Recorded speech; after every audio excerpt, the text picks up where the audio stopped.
Hello, dual credit students in Introduction to Economics. I hope that this note finds you well and well rested after the break and also raring to go to finish out the semester strong. I just wanted to check in with some updates and let you know what's going on. So I've recently graded the consumer surplus and producer surplus discussion. I'm definitely seeing a ton of improvement in your writing, in your citations, and also in your engagement. So keep up the good work. There's an empirical and quantitative skills assessment that's been posted to, I do believe it's in module 3 or 4. Sorry, I turned off on my computer. So anyway, this empirical and quantitative skills assessment is a course level assessment. So after you've gone through the material in chapters 8 and 11, I want you to take a look at the assessment. Now, it's worth a pretty good chunk of your grade, so make sure that you are spending some time there and not waiting until the day before it's due. Previously, I had this assessment due on the 25th, this Friday, but I wanted to stop in, make an announcement about it, and give you the opportunity to contact me with any questions before you submit it. So I pushed the due date back to April 1st. Even still, please do not procrastinate. This is a very important assessment. As I said, it's a significant part of your grade and also lets me know about where you are in your learning and understanding of the material. You do have an exam coming up on April 5th. All right. Your proctors have that password information.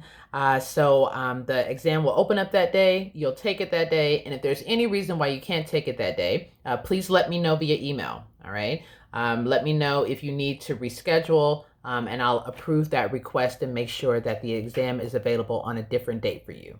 Other than that, I expect everyone to take exam 2 over chapters 8 and 11 on April 5th. There is a list of topics that I've been focusing on when I created the exam, and I wanted to share that with you so that way you can make your studying more efficient. There are more problems on this exam than there were on exam 1 in order to give you an opportunity to raise your scores. The topics that I'm focusing on in chapter 8 have to do with market power. So everything about perfectly competitive firms and monopolies, I want you to know.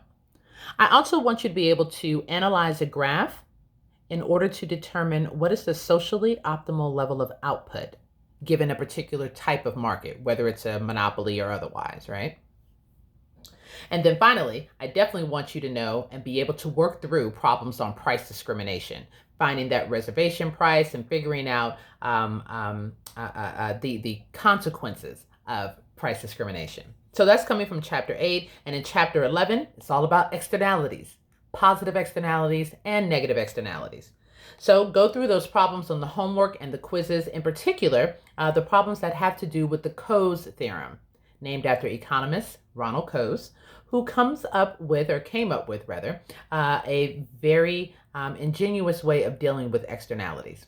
Ronald Coase is now deceased, but he did win the Nobel Peace Prize for his Coase theorem, and I do want you to know that theorem for the exam.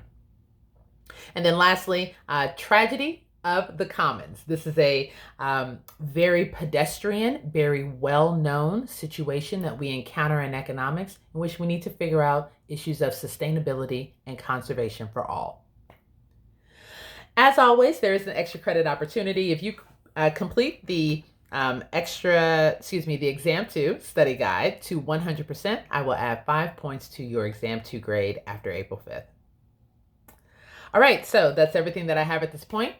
Reach out to me if you have any questions or if you need to discuss a different exam date for exam 2, and we'll go from there. Take care.